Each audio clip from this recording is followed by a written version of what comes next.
Hello friends, welcome to my channel green house. और आज का हमारा पौधा है अपराजिता का पौधा। अपराजिता का पौधा एक ऐसा पौधा है जिसको लगाना बहुत ही आसान है, बहुत ही इजी ग्रोइंग प्लांट है। अगर आप इसको सही देखभाल इसकी करते हैं, इसको सही खाद पानी आप दोगे तो ये बहुत ही तेज़ी से फैलने वाला पौधा है। जंगल की तरह फैलता है, जहाँ पर भी इसको जगह मिलती है वहाँ पर ये फैल जाता है। तो सबसे पहला हमारा जो पॉइंट है वो यही है कि अपराजिता को लगाने का सबसे सही समय कौन सा है, कब आप इसको नर्सरी से लेकर लगा सकते हैं। आप बीजों से लगा सकते हैं या फिर कटिंग से भी इसको ग्रो कर सकते हैं। तो इसको लगाने का जो सबसे बढ़िया समय होता है वो होता है बारिश का समय। ये जो समय चल रहा है अभी जुलाई अगस्त में, आप अपराजिता का नया पौधा खरीद कर अपने गार्डन में लगा सकते हैं।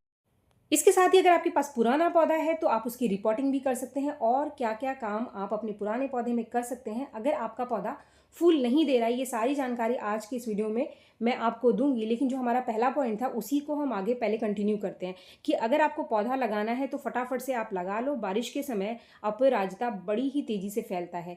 गर्मियों में कुछ समस्याएं इसमें आती है, जैसे कि जो कलियां बनती हैं वो सूख जाती हैं, खिलती नहीं है। लेकिन जैसे ही बारिश शुरू होता है अपराजिता तेजी से ग्रोथ करना शुरू करता है। इसकी जो कलियां बन रही थी वो सूखती नहीं है और फूल खिलने शुरू हो जाते हैं और आपका अपराजिता भर भर के फूल देता है।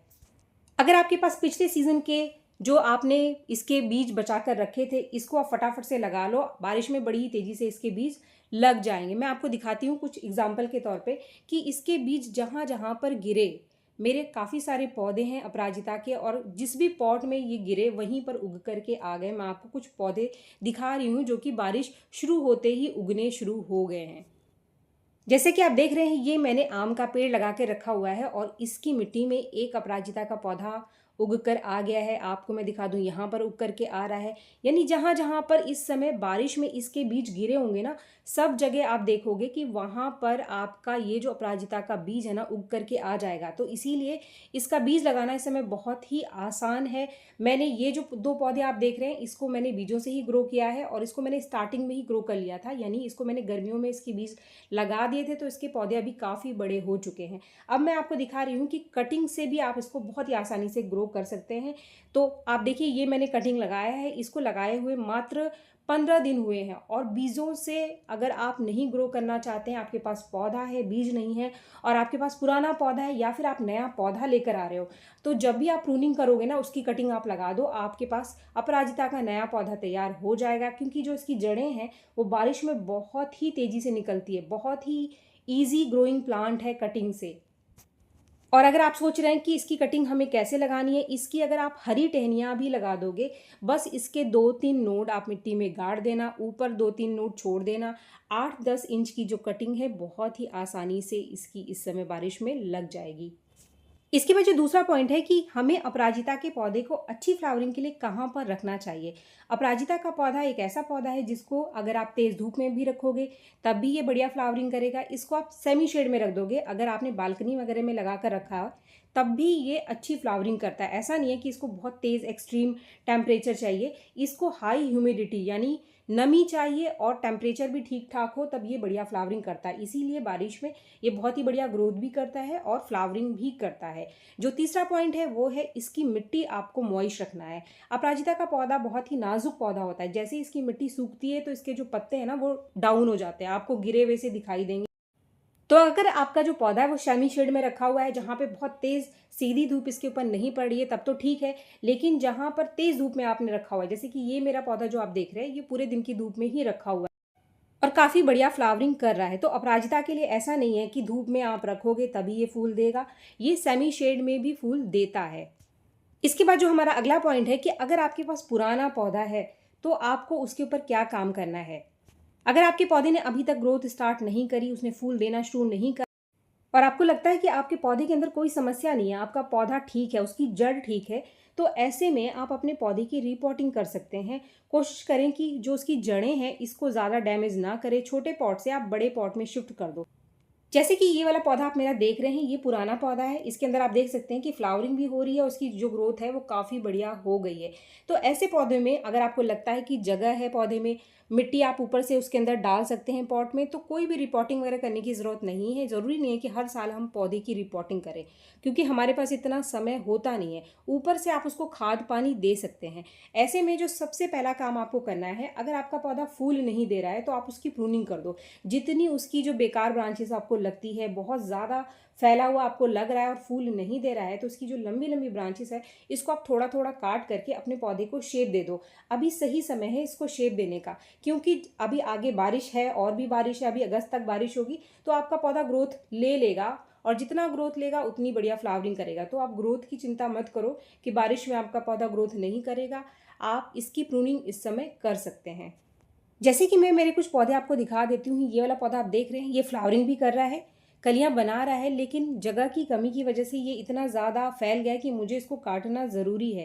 काटने से कोई दिक्कत नहीं है, ये फिर से ग्रोथ ले लेगा। जैसे कि ये वाला पौधा आप देख रहे हैं, ये भी काफ़ी ज़्यादा घना था और इसकी मैंने लगभग जितनी भी ब्रांचेस थी सबको काट दिया और उसको मैंने एक शेप दे दिया है। अब बहुत इंपॉर्टेंट पॉइंट मैं आपके साथ शेयर कर रही हूँ कि अगर आप राजिता का पौधा आप नया नया लगा रहे हो, तो आप इसके साथ सपोर्ट ज़रूर से लगाना। सपोर्ट यानी कि इसकी पॉट में आप कोई डंडा सा गाड़ देना, जिससे कि जो इसकी टहनियाँ है ना वो उसके ऊपर फैल जाए। किसी भी तरीके का आपको सपोर्ट बनाना है, या फिर किसी दीवार पर आप इसको चढ़ा दीजिए। अगर आप ऐसा नहीं करोगे तो ये आसपास की जितनी चीज़ें हैं ना उन्हीं के ऊपर ये फैल जाएगा। तो सपोर्ट इसको चाहिए शेप देने के लिए, अच्छी ग्रोथ के लिए, बढ़िया फ्लावरिंग के लिए। और ये काम आप स्टार्टिंग में करना, यानी जैसे ही आप नया पौधा लगाना वैसे ही इसके साथ आप एक सपोर्ट लगा देना। इसके बाद कुछ पॉइंट मैं आपके साथ शेयर कर रही हूँ कि अगर आपका पौधा फूल नहीं दे रहा है तो आपको क्या करना है। आपका पौधा बड़ा है, पुराना है, तो जो इसकी प्रूनिंग है, इसकी टिप प्रूनिंग आप करते रहना। अगर आप इसकी टिप प्रूनिंग नहीं करोगे तो ये लंबाई में ज़्यादा बढ़ेगा और घना कम होगा। अगर आपको इसको घना करना है तो फिर आप इसको जो इसका टिप है इसको हटाते रहो। इसके साथ ही इसके जो सूखे फूल हैं आप इसको हटाते रहिए, वरना जैसे ही इसके फूल सूखते हैं ये फलियां बनाना शुरू कर देता है। फलियों में बीज बनते ही होगा क्या कि आपका जो पौधा है ना वो थोड़ा सा मुरझाया हुआ सा आपको दिखाई देगा। इसके अंदर फूल आपको कम मिलेंगे, फूल कम बनेगा, सारी की सारी जो एनर्जी है वो बीजों के बनाने में ये लगा देगा। इसके बाद जो हमारा नेक्स्ट पॉइंट आता है कि हमने हमारे पौधे की प्रूनिंग कर ली, इसकी रिपोर्टिंग कर दी हमने। अगर आपका पौधा छोटा है या फिर आपका पौधा बड़ा है, आप इसकी रिपोर्टिंग नहीं करना चाहते हो, आपको मिट्टी में ही काम करना है, तो प्रूनिंग करने के बाद सबसे पहले आपको अपने पौधे की अच्छे से गुड़ाई कर लेनी है। अब समय है इसको खाद देने का। तो फिर अगर आपने अभी तक इस सीज़न में अपने पौधे को कोई कंपोस्ट नहीं दिया है और आपके पौधे में जो पॉट है वो काफ़ी खाली आपको दिखाई दे रहा है, पौधा आपका बड़ा हो चुका है, तो कोई ना कोई कंपोस्ट आप इसके अंदर ज़रूर से डाल दो अपने पौधे के अंदर। तो आज मैंने मेरे दो पौधों की प्रूनिंग करी थी जो काफ़ी बड़े हैं, इनके पॉट में भी काफ़ी जगह है। इन दोनों ही पौधों को मैं ये कंपोस्ट दे रही हूँ। ये है वर्मी कंपोस्ट। आप अच्छे से डिकम्पोज गोबर की खाद का इस्तेमाल भी यहाँ पर कर सकते हैं। बहुत ज़्यादा देने की ज़रूरत नहीं है, थोड़ा थोड़ा आप 4-5 मुट्ठी आप अपने पौधे में डाल दो। अगर आपके पॉट में बहुत ज़्यादा जगह खाली है तो आप कंपोस्ट को मिट्टी में मिला करके दे दो। इससे पहले पौधे की थोड़ी सी गुड़ाई आप ज़रूर से कर लेना। इसके बाद जो हमारा अगला पॉइंट है वो है अपराजिता के पौधे के लिए खाद। कौन सा वो होममेड खाद है, वो कौन सा मार्केट का खाद है जो आप इस समय अपराजिता को अगर दोगे तो आपका अपराजिता भर भर के फूल देगा। और ये जो खाद जो मैं आपको बता रही हूँ इसको आप पूरी बारिश अपने अपराजिता के पौधे को दे सकते हैं। यहाँ पर जो सबसे पहला फर्टिलाइजर है, जो सबसे पहला ये खाद है, ये एक ऑर्गेनिक खाद है। ये है सरसों खली का पाउडर। अपराजिता के पौधे को अच्छी फ्लावरिंग के लिए क्या चाहिए? इसको चाहिए अच्छी मात्रा में नाइट्रोजन, फास्फोरस और पोटाशियम भी। अगर इसको मिल जाएगा तो ये बहुत ही बढ़िया फ्लावरिंग करेगा। तो ये जो खाद है, यानी ये जो सरसों खली का पाउडर है, इसको आप अगर अपराजिता को दोगे तो पूरी बारिश आपका अपराजिता बहुत ही बढ़िया फ्लावरिंग करेगा, क्योंकि इसके अंदर बहुत अच्छी मात्रा में नाइट्रोजन और फास्फोरस है। अगर आपके पास ऐसा पौधा है जो कि ग्रोथ भी नहीं कर रहा है, फूल भी नहीं दे रहा, वहाँ पर भी आप इस खाद का इस्तेमाल कर सकते हैं। आपके पास जितने भी पौधे हैं, नए पुराने पौधे, सभी में आप अपराजिता को ये खाद देकर इससे बहुत ही बढ़िया फ्लावरिंग ले सकते हैं। सरसों खली के पाउडर की बजाय अगर आपके पास सरसों खली रखा हुआ है तो आप सरसों खली को भिगो कर भी अगले दिन अपने पौधे को दे सकते हैं। मेरे पास पाउडर है तो पाउडर ज़रूरी नहीं कि आप भिगो, आप इसको भिगो कर भी दे सकते हो और बिना भिगोए भी आप इसको दे सकते हो। अगर आप खली का इस्तेमाल करते हैं तो 2-3 टुकड़े आप खली के एक रात भर के लिए भिगो कर रख दो। अगले दिन उसको थोड़ा सा और डाइल्यूट कर लो, पानी मिलाकर अपने पौधे को दे दो।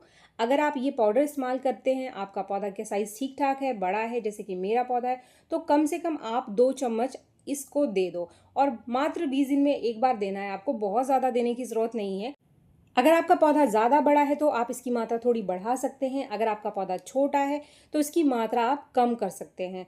अब मान लीजिए कि हमारे पास ये सरसों खली का ना तो पाउडर है ना तो हमारे पास सरसों खली है, क्योंकि ये आपको मार्केट से परचेज़ करना पड़ेगा। ऑनलाइन भी ये बहुत ही आसानी से मिल जाता है। इसकी जगह आप सरसों के पाउडर का इस्तेमाल कर सकते हैं। अब ये सरसों का पाउडर क्या है? आपके घर के किचन में सरसों ज़रूर रखा होगा। आप सरसों को पीस करके उसका एक पाउडर बना लो। ये भी बिल्कुल वैसा ही काम करेगा जैसे कि सरसों खली का पाउडर काम करता है। बस इसकी मात्रा आपको कम रखनी है। आप जहाँ पर सरसों खली का पाउडर 2 चम्मच दे रहे हो, वहाँ पर ये मात्र 1 चम्मच ही दो, इससे ज़्यादा आप ना दो।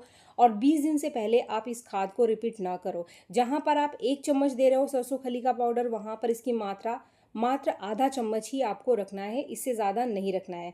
ये बारिश में किसी भी तरीके से आपके पौधे को नुकसान नहीं करता है। आप अगर इसको दोगे तो इससे बहुत अच्छी मात्रा में नाइट्रोजन और फास्फोरस नेचुरल तरीके से मिल जाएगी। इसके साथ ही सल्फर की बहुत अच्छी मात्रा इसके अंदर पाई जाती है, जो आपके पौधे की फ्लावरिंग को बढ़ा देगी। साथ में जो पत्तों का कलर है ना, वो भी हरा हो जाएगा और जो आपका पौधा ग्रोथ नहीं कर रहा है वो भी ग्रोथ करना स्टार्ट कर देगा। तो मैंने आपको दोनों ही ऑप्शन बता दिए। देने का तरीका आपको बिल्कुल वैसा ही रखना है, मात्रा का ध्यान रखना है। ये जो दोनों खाद है अपराजिता के पौधे पर इस समय बारिश के समय बहुत ही बढ़िया काम करेंगे और आपका जो अपराजिता है वो भर भर के फूल देना शुरू कर देगा।